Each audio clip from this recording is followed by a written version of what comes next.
I recently turned 46, and if I could go back and give my 20-year-old self some great advice, here are 42 things that I would tell him. Number one is to focus on giving to the world, not focusing on the world giving to you. See, being a taker versus being a giver is very difficult when you're young to think about because you have nothing. You're building from something. I can remember in my first jobs just feeling like I was on the ground punching up and no one was ever going to notice me. No one was ever going to see what I could give or what I needed. And I was constantly trying to pull people in and show them how good I could be. But the reality was, if I just focused on giving to the world, giving my best skills, my unique ability, whatever it was, my ability to help people alone was something that started to turn so many heads and build so many opportunities for me that giving to the world was the strategy that I should have been executing. And I was actually focused on what the world was going to give me. Number two, don't blame others. When we are young, we blame everybody. We blame our parents for being too disciplined or too strict. We blame even the other partner in the relationship. It's always their problem. Why do they not see me? Why do they not understand me? Every time in our lives that we start to blame somebody else, we're losing a bit of ourselves. We're losing our ability to control the controllable. Blaming someone else is a victim's mentality. And when I'm a victim, I'm never going to succeed.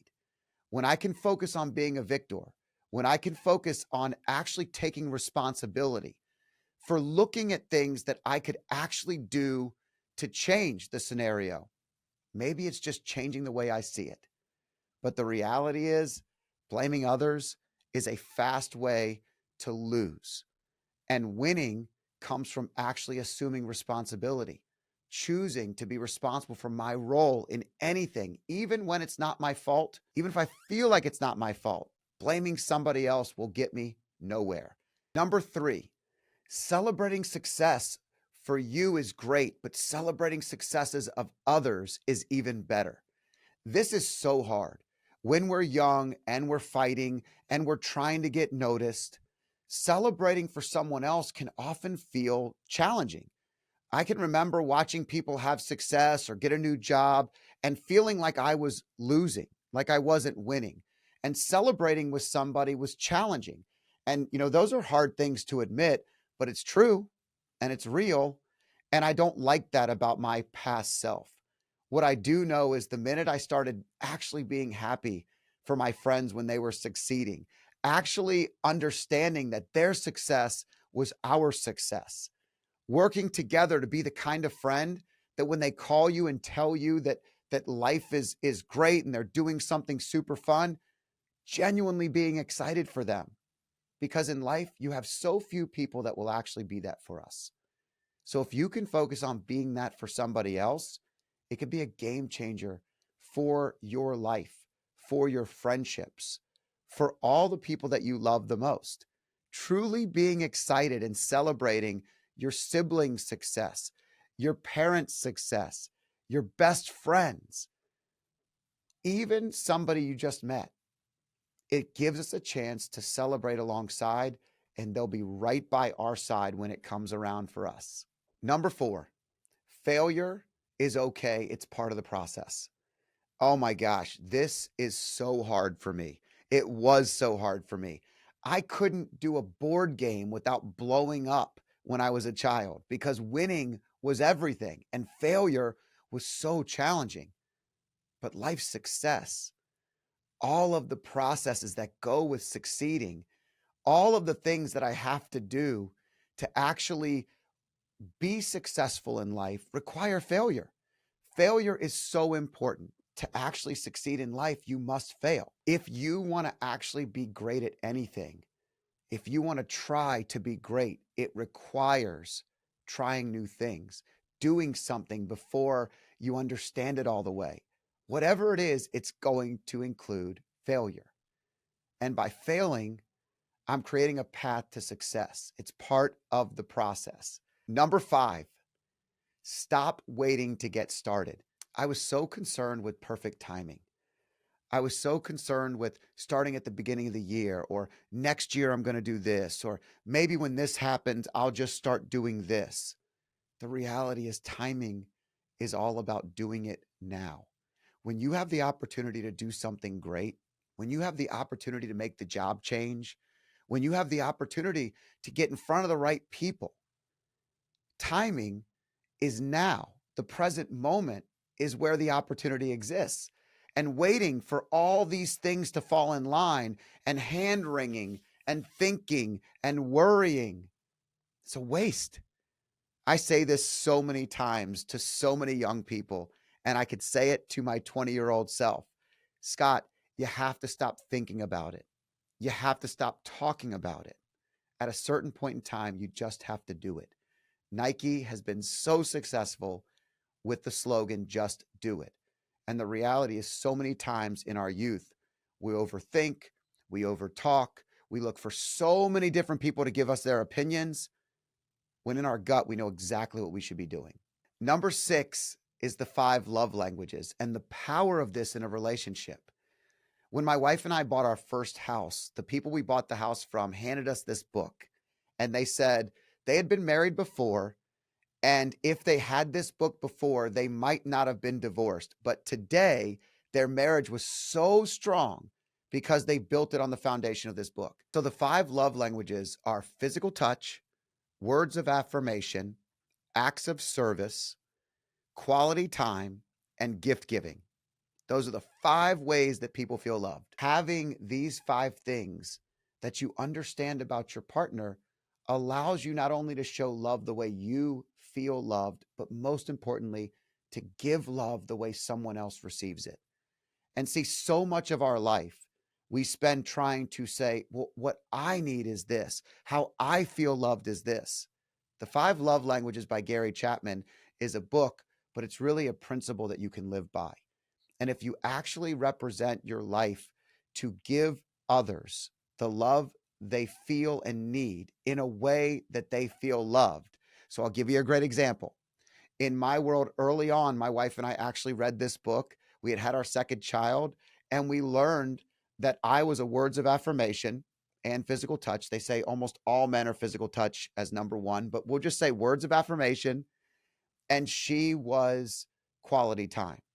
So when you're building a business and you're taking kids to soccer practice and you're always gone, it's really difficult to have that quality time. And it's also difficult for us to receive words of affirmation when someone's not feeling like you're getting the quality time. So together we were able to work on that and develop a strategy where I knew I needed to slow down, sit down at dinner, even if it was just for 15 to 20 minutes, and listen and give the time that my spouse deserved. And she knew that I needed to feel supported, to feel respected, to feel like I was doing great work for our family, because that's what I was doing. That's what I believed. And together, we've made an entire life and a career and a wonderful marriage in and around the 5 love languages. This leads us right into number 7, which is relationships are about we and not I. So we started talking about relationships with the 5 love languages, but the hardest thing for my 20-year-old self was not just focusing on myself. So often in our young adulthood, we are so focused on our goals. So my goals, my needs, my objectives, my life. Every time we make it about me, it can't be about we. And the reality is, every time we make it about we, every time we're actually building something for somebody else, every time we're taking their ideas, their concepts, their opinions into ours as we make decisions, we're usually going to feel more loved, more understood. We're going to have more success. The world of we is really important. I went to a leadership development thing one time when I was in my 20s, maybe my early 30s, and I had to give this presentation on success, something that I had done. And I had done this entire presentation on what my accomplishments were. And they had a behavioral psychologist that follows you around. And at the end of this event, the lady said, You were so impressive, but you said I so many times.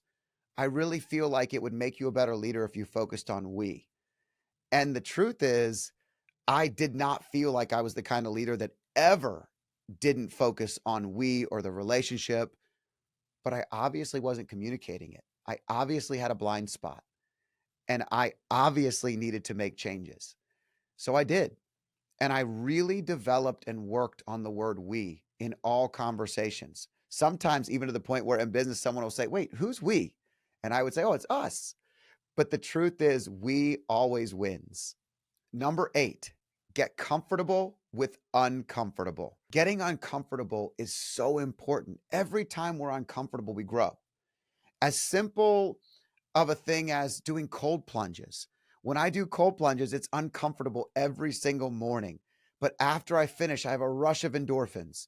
I have the clarity of chaos to clear. I've brought order to my day. The simplest thing of being uncomfortable can create so many growth opportunities. When I think back about getting uncomfortable, I think of so many times of trying to control scenarios, control situations, control people, control the work environment. And the truth is, I was trying to control my own comfort. As I grew my business, had more success, had better life experiences, every time I found myself uncomfortable, I grew and life was better. Even in relationships, when my wife and I would go on adventures and we were slightly uncomfortable, we would connect. We would have so much more to talk about because we grew together. In relationships, in life, when we get uncomfortable, it's what we do on the other side of that comfort of uncomfortability that really makes it special. Is that getting uncomfortable is the fastest way for growth. And if you're not growing, you're dying. Number 9, enjoy the process. This I could have put on a tagline, had it on my mirror every morning I looked at. I was awful at this. I'm still not great at it. Results is the way that I think. And I like to have the result. I like to win. And so the older I get, the more I enjoy the process, the more I love the everyday, the more I understand that if you only want the result, you're missing the entire ride. Just to have the feeling of going down the roller coaster on that one drop and thinking the rest of it's awful is so painfully empty. The truth is, it's the entire ride, the entire process, the entire day-to-day activities, the small little wins, the small little steps, the things that put you closer to the goal that you're aiming towards. Because every time I only got caught up on the results, I was disappointed. I was empty. And it's something that today I tell myself almost every day. If it's challenging, if I'm struggling with something, if it's not going the way I expect it to, I try to remind myself to remember that the process is just as important as the result. And if I'm enjoying the process, I'm loving every day and living life to its fullest. Number 10 is crucial. It's choosing the right partner can be one of the most important decisions you make in your entire life. For me, it's been the most important decision I've made in my entire life. Now, how can something that so many people struggle with be this most important decision? Well, that's why. It's hard. It's not supposed to be easy. And if we make it all about me, it's even more difficult because it's about finding the right partnership. And partnership is about how you come together, how you grow together, how you win, how you lose together. When I found my wife, I was blessed, and I was blessed to meet her early. I was blessed that she had patience and she could let me mature and grow. But finding the right partner has given me the most important thing in my life, my children. It's given me great relationships with her family, with our family. It's given me a partner to enjoy the process with, to love, to learn. Having the right partner through thick and thin, rich and poor, all those things, we are united. And that partnership comes from picking the right partner. not picking a partner I think I can make into who I want, not picking a partner that may accept me for this version of me, but I'm not willing to grow and be better. No, a partner that we're willing to grow together with. Finding the right wife, finding the right partner has been one of the greatest decisions that I made. And if I went back and I told myself, I would have been a little bit more patient, and I also would have been a little more impressed, because this is actually something I did quite well, but so many people fail at this. So I would reiterate how important it was to invest in that relationship and how grateful I am today for that relationship. Number 11, give more than you take. Now, giving is crucial. And I think what I never understood in the earlier times of my life is I was looking for a chance to get something out of every relationship. Life was a transaction. And when life is a transaction, you're constantly trying to step up and step around or even step on people as you go. You don't win that way. Giving is the most selfish thing you can do because it feels so good. The more I gave of myself, the more I gave in general to anyone, even financially giving. Crucial. It's amazing how giving is exponentially enhancing my life. And when I was in my early 20s, I didn't have a pot to piss in. I had nothing. I was completely worried about all the things that I needed to get again from the world, not how much I could give. But every time I focused on giving, I saw success.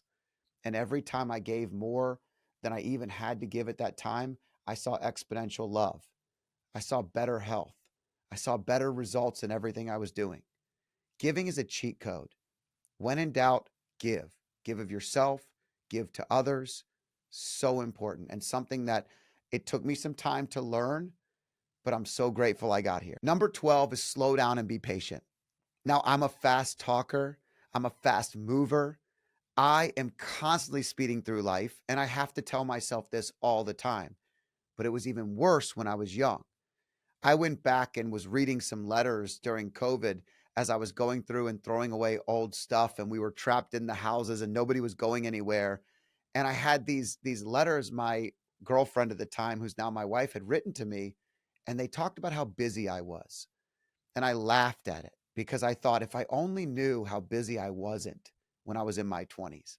I wasn't busy at all, but I was slammed and I was running and I was fast and I wasn't actually slowing down. The older I get, the slower I move, the slower I drive. Imagine all the beautiful things you see when you're driving on a beautiful interstate and you're not speeding, just trying to get to where you're going. Life isn't fun that way when you speed through. Life is so much better when you slow down, when you enjoy the ride, when you're able to see the peripheral, the beauty that's right in front of us, the conversation that's right next to you. Slowing down is something I still work on today, but most 20-year-olds could use that advice. It's okay to slow down at times. Number 13 is something I say all the time, and something I say all the time because I needed to say it to myself when I was younger. You are right where you're supposed to be. I don't care what you're doing, where you're at, what part of the journey you're in. You are right where you're supposed to be. Now, what does that even mean? It means that in life, your journey is your journey. And the things that you're doing today are going to lead you to where you need to be tomorrow. And you don't know it at the time. You don't know that this shitty job that you have, this awful partner that you're dating, or whatever it may be, is only going to lead you to the right decision, the right job, the right partner. All of it's part of your journey. We talked earlier about failing. You've got to fail. You've got to learn. So the benefit of knowing that we are right where we're supposed to be means whatever you're trying to attain, whatever goal, whatever dream, whatever thing you want to accomplish, you're right where you're supposed to be. Start from here. It's so much easier than thinking about all the things that you could have done or should have done differently, or all the things that you still have to do. Just tell yourself, I'm right where I'm supposed to be. Number 14 is protect your brand. Now, I can still get joked on to this day by college buddies because I refuse to be in pictures that would make me look like I was doing something wrong. I didn't want any alcohol or drugs if I could avoid it. I tried to put my cup down. I did not want to be around because I wasn't doing bad things, but I didn't want people to see this 10 years from now and think something worse. Protecting the brand, thinking bigger of yourself, really believing that what you say today, what you tweet, what you post on Instagram, whatever it is, it's going to matter. And you have to remember, if you cheapen that today, you're cheapening it tomorrow. It's okay for people to see how you've grown. It's okay for people to see that you were this way and you are this way now. We all believe that I do not want you to see me for who I was at 18 to 20. I want you to see me for who I've become. And we all believe that. But along the way, if you focus on protecting your brand, if you focus on looking at yourself as something of great value, something that's worth only being in the best situations that you can, you really will leave certain parties early. You really will not walk in certain doors. You genuinely won't ride in cars with certain people. You'll make decisions that will impact everyone in your life for the rest of your life, all because you value yourself. Number 15, easy choices equals hard life. Hard choices equals easy life.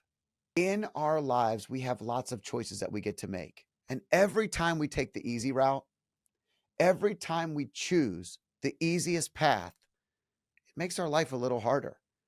It's not about simplicity. It's about knowing that you have more to give, knowing that there's more in you, and that if you actually make the hard choices now, you will have a much easier life. You'll probably be more successful. You'll probably earn more money. You'll probably marry the right human. You will find yourself making difficult choices. How about the difficult choice of deciding to quit a career path or job that you don't love right now, no matter where you are? What about the wrong partner and you are looking to get engaged and you're afraid of the path forward because you know it's not the right person? The hardest decisions we make in our lives create the easier path for our lives because we know in our gut that it's right. Hard choices are definitely difficult. But if you make those hard choices and you trust yourself, you trust in God, and you trust in the direction that you're heading, life is going to be good. Number 16, never stop learning. Being a lifelong learner is crucial. Now, when I was young, I didn't like to read. I thought it was a waste of time. I was too busy doing other things. I also do really good with connection and like to be around people. And so that means that I didn't take a lot of time to just stop and learn. Horrible decision. I started reading in my 20s, and it was a game changer for me. I read books about anything I was interested in. That's how it started. And then it went on to directional things I was interested in moving towards, learning about finances, learning about business, learning about relationships. I mean, I am a lifelong learner. And the good news is, for most of you that are younger today, the world of podcasts and the world of the internet has completely changed your ability to learn because you can learn the way you feel best learning. But being a lifelong learner allows you to have a growth mindset. And the more your brain is shifting towards a growth mindset, the more you're trying to get better every day. You're trying to be a better version of yourself. And as a lifelong learner, I'm curious. I'm wanting to learn more to this day. And I would just reward that 20-year-old kid and I'd say, be curious, keep being curious, keep asking questions, keep learning. Number 17, don't make your health the backseat passenger. Now, this is extremely important to me in my 20s because I had major health issues in my 20s because I was eating the wrong foods, drinking too much beer, enjoying life to its fullest, and my gut and my body was rejecting it. I was diagnosed with ulcerative colitis when I was 26 years old, and I didn't understand what was happening. And it all came down to a couple of things. Number one, I was not taking the time to understand the value of sleep. I was working super hard and just eating what I could when I could, having a drink here and there, and it adds up quick. And the second thing is I wasn't sleeping. So that leads to making worse choices when you're actually eating food. Most importantly, I was in my 20s. I was invincible. This is the only body I will ever have. I'm in better shape mentally, physically, and health wise today at 46 than I was at 26. And to me, that's embarrassing. That's something I wish I would have known then. This is your only body. And really taking the time to know what's right for your body, what foods do best with your body. There is nothing that you can't learn today about your body, whether it's going out and actually taking a test to understand which foods are best for you, whether it's paying attention to the amount of protein that you intake. Today, it is every decision I make revolves around health and my body and my life. It's so important to me. And it should be important to every one of us in our 20s, our 30s, our 40s, all the way up to 100. Number 18 is the habit of daily impact. This is something I love to talk about because this is a habit that builds on itself. Now, what is it? The habit of daily impact is a way that you can build on feeling good and feeling better every single day by doing random acts of kindness. It's very simple. It's, oh, let me get that door for you. Oh, let me pick that up for you. Hey, are those boxes heavy? Let me carry them for you. Smiling in the elevator, saying hello to someone, eye to eye, not looking at our phones. The habit of daily impact is doing kind and nice things for other people because it actually is infectious. It makes you remember that you are not the main character in the story, that there's so many other people around. And every time I feel down on myself, every time I feel challenged, this is a cheat code for getting out of it.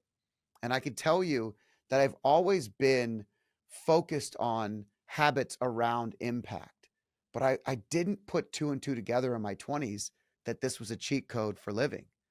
Every single day, if I happen to have any part of my day that goes wrong or bad, this is the first thing that I do. I practice the habit of daily impact. And by doing one thing, it leads to a second thing, a third thing, a fourth thing, and it stacks. And when you're stacking this habit, your impact becomes greater and your life is more enjoyable and successful. Number 19 is life is about purpose. When you build a life built around purpose and you're doing something bigger than yourself, you have so much more to give to it. You have a larger passion for everything you're doing. Purpose doesn't have to be just about your job. Purpose could be about what you do after you go to work. I've found so much value in purpose, whether it was mentoring or coaching young kids when I was young, or focusing on a bigger impact like creating a wine festival and donating over $2.5 million to local charities. Watching the impact, watching the purpose, watching my life be more important than me is so valuable.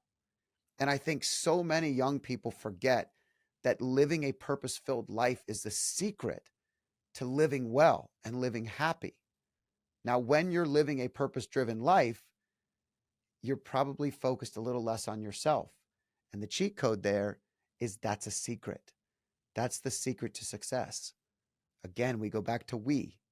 It's so easy to get caught up in ourselves, but purpose is a great driver for anything that you want to do to make a happy life. Number 20, live your legacy. Worry less about leaving one. So many people in life spend so much time focusing on what we might be able to leave, what we might be able to leave this earth with. And I think that that's great. I don't want to tell you that leaving a legacy is bad. What I want to tell you is living a legacy is better. When you're living a life that you're proud of, when you pass on from this world, you will have given everything that you had to give. You will have created a legacy every single day. Living a legacy is focusing on the most important people in your life. It's focusing on impact, energy, your faith. It's focusing on the things that will make you happy, successful, and helpful to everyone around you. Living a legacy is a mantra. It's a principle. It's a core value for me. And when I was younger, I was really concerned with what I was going to do one day. The more I stopped focusing on one day and started focusing on the day today, the better my life became. Number 21 is don't take advice from people that aren't where you want to be. I don't know why we do this when we're young, but we constantly take advice from people that suck at what we actually are trying to accomplish. Why do we listen to our friends that aren't doing anything? Why do we go back to people that actually are looking for ways to fail in their life to tell you how you should be doing something? Painful for me because I did this. I asked for advice from the wrong people, from people that didn't care about my success, from people that didn't care if I did the right thing, if I was kind, if I was good, if they were core values that I stood for. The reality is the more we focus on surrounding ourselves with the people that actually have been where we're heading, the shorter the curve is to get there. That is a crucial life lesson that it took me longer to learn. And also the secret of mentorship. The more you surround yourself with mentors, the more it makes it easy to accomplish these very things. This leads us right into number 22, which is your network equals your net worth. Are you surrounded by people that are successful? Are you actually learning from people who have done more, earned more, grew more, created more, built more? Your network is your circle. Are you throwing out ideas to the wrong people? I know I was, but I learned this really early in my late 20s when I created an idea to have a simple event like a wine festival that ended up donating over $2.5 million to local charities here in our city. That came from me surrounding myself with a network that had a much higher net worth than me. Joining a Rotary Club in your 20s is different. You're the youngest person in there. I can guarantee you, on average, you will be the youngest Rotarian around. But when you actually share your ideas, people listen. People that have done it before, just like we talked about. Most importantly, my network helped me create impact, not just net worth. The net worth is the easy part. That comes. But being around people that think bigger, that have done it, that have learned it, and I'm learning from them, my network equals the highest level of net worth I will ever receive. Number 23, don't pigeonhole yourself into what you think you should be based on the past in your life. Create open possibilities. Create probabilities.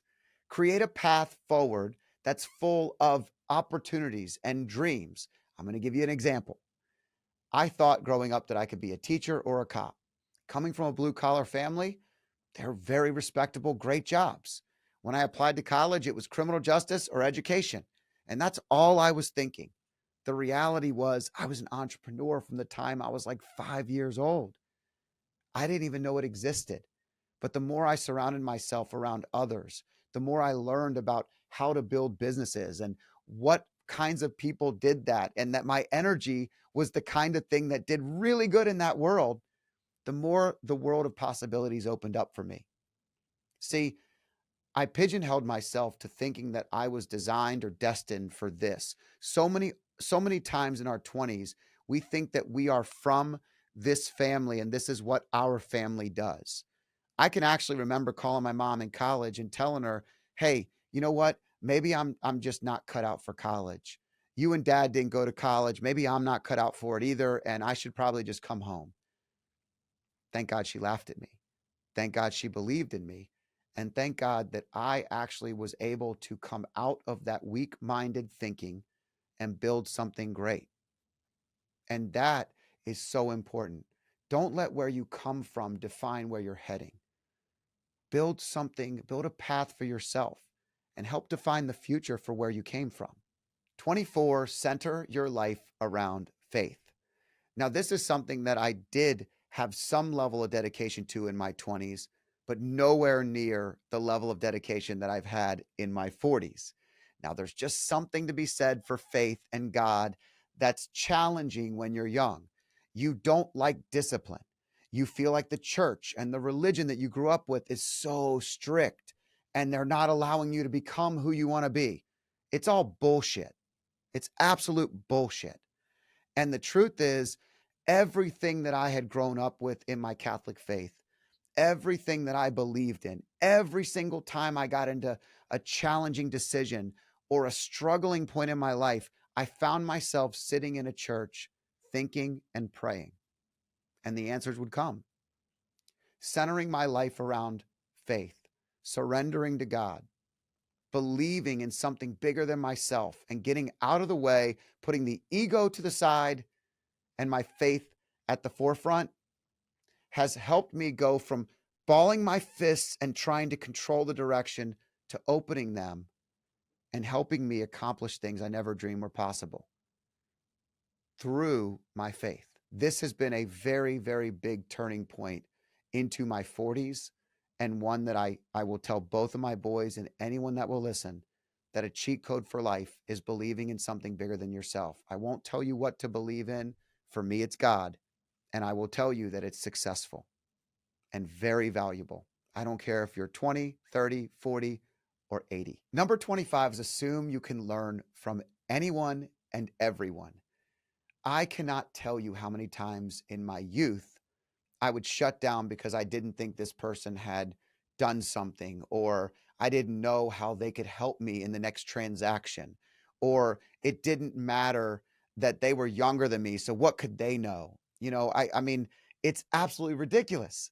Today at 46, I have conversations with teenagers that help me understand something I've been struggling to understand. I have conversations with people that are brand new in business, employees that have never been in my company and are new, and I learn something from them every single day. My curiosity and ability to open my brain to learn from anyone and everyone around me is such an advantage. And in my 20s, I don't think I had it, but I know I have it today. 26, you're allowed to say no. Now, luckily, in my 20s, I said no a lot, and it kept me from getting into trouble. It kept me from being at some party too late or hopping in a car where a couple guys get a DUI. It kept me from a lot of things. I said no a lot, but I didn't say no enough. I say no a lot more now, and I still don't say no enough. This is something that I continue to work on in my 40s, but it's something that I really built a lot on in my 20s and continue to build on. Saying no is just being sure with who you are, knowing what you stand for, knowing what you're doing, what you believe in, where you're heading. The more defined and disciplined you are in that path, the easier it is to say no. Number 27 is parenthood is imperfect. So definitely forgive your parents. Here's the thing about being a parent that you learn.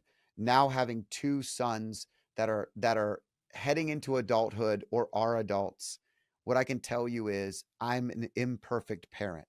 I failed plenty and often. I fail today, every single day. And if I know I'm doing that, how often were my parents doing the very same thing? Why is it that we actually look at parenthood as something that we're supposed to be perfect at? The perfect response, the perfect discipline, the perfect, come on, it doesn't exist. The truth is, our parents, your parents, they did the best job they possibly can with what they had to work with. Maybe it was their background. Maybe it was their parents. Maybe it was the way that they wanted you to be better than them. Maybe they were just awful. They still did the best job that they could do. And forgiving them allows you to move forward in life. I'm so grateful for the discipline that I hated in my 20s that my dad had put on me. I'm so grateful for the expectations that my mom had for me and that my dad believing in me. I had made those into something that was worse for me. As I grew up, I forgave them, and it was fake forgiveness anyway, because all they ever wanted was something better for me. It took me having children to understand that.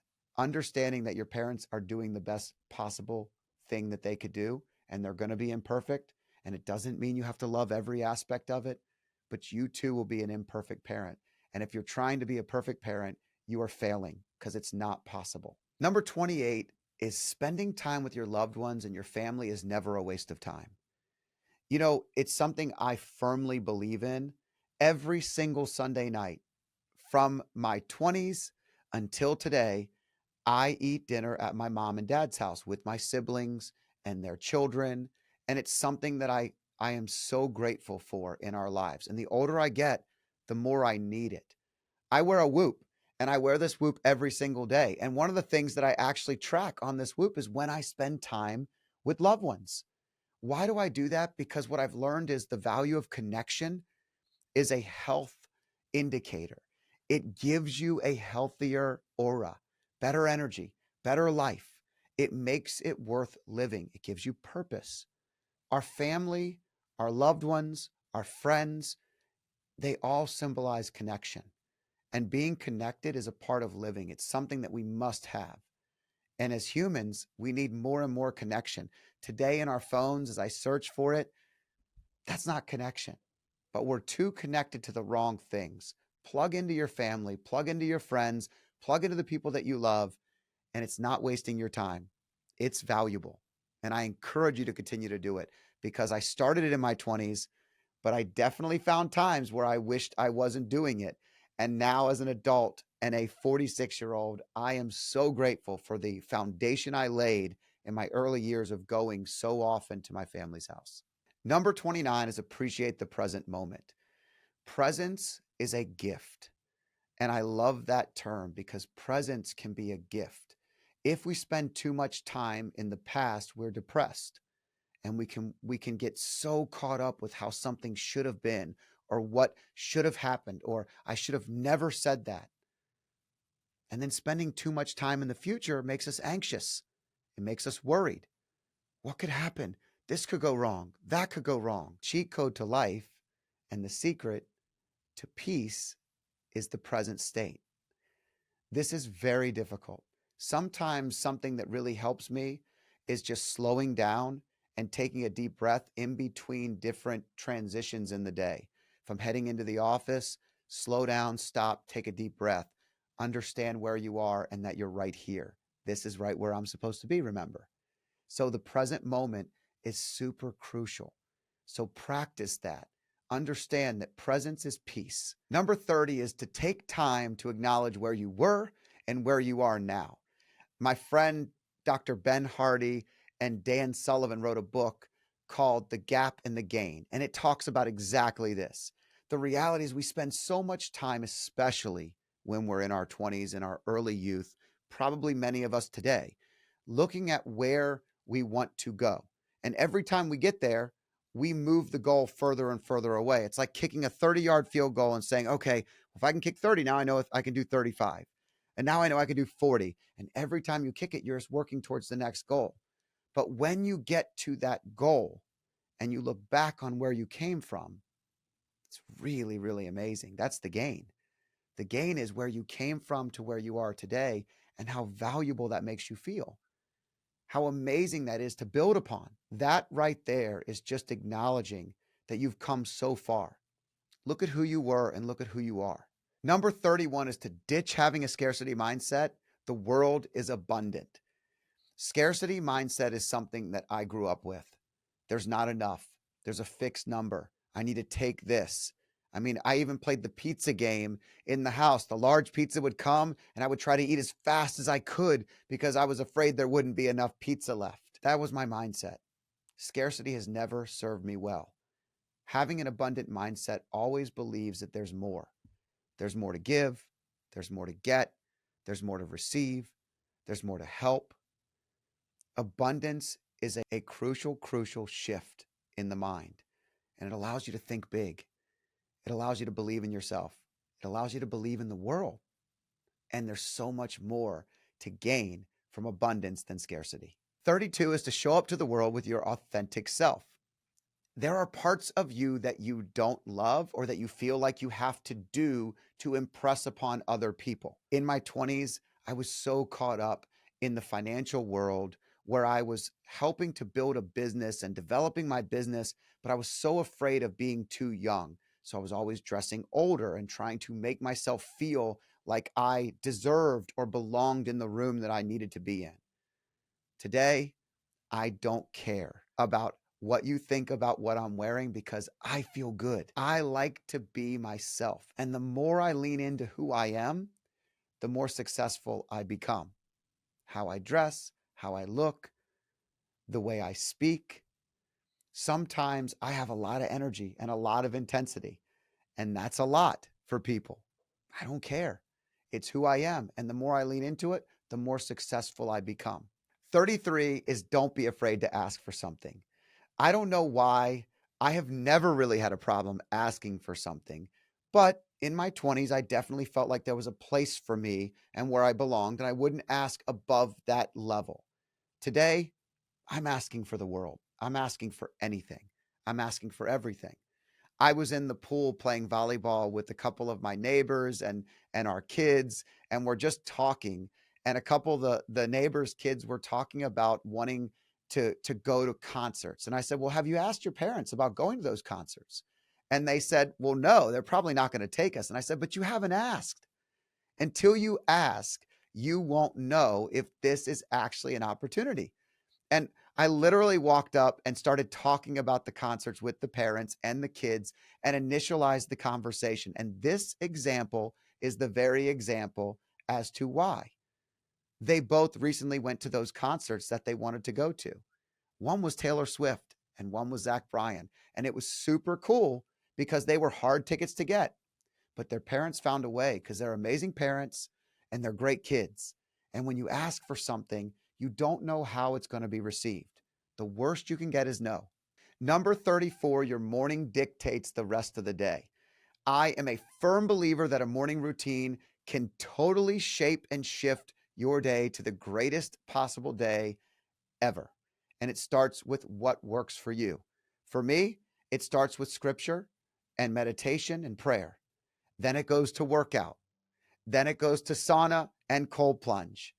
And that's what I do almost every single day. Doesn't always work out, but that's what I do every single day. My workout is crucial, my exercise, and all the things that help me get set up for the day.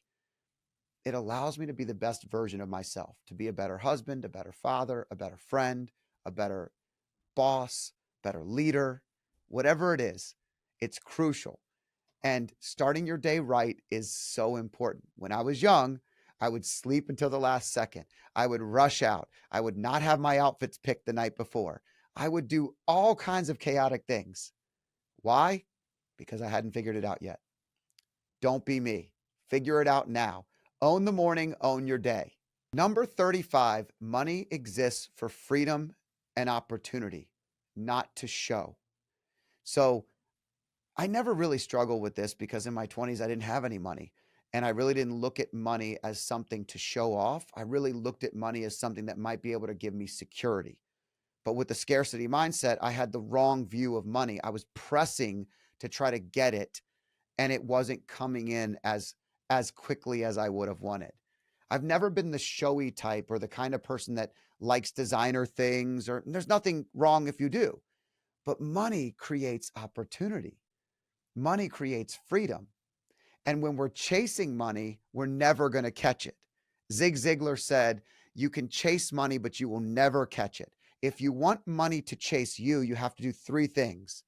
You have to help people, you have to turn a profit, and you have to serve God. Those are the three things that you have to do, and money will always chase you. And he was talking about building a business, but I love it because to me, money is a way to create freedom and security, not just for you, but for all the people around you, your community, your family, your friends. If you look at money as something to show off, all you're going to need is more money.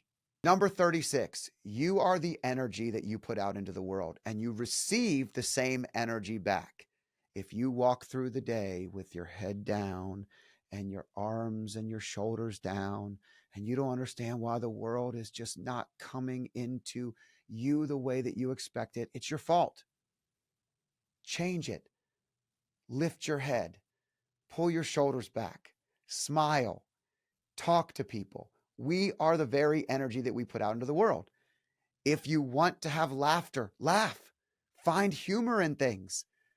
Our energy is a starting point to be the spark for everything you want out of this world.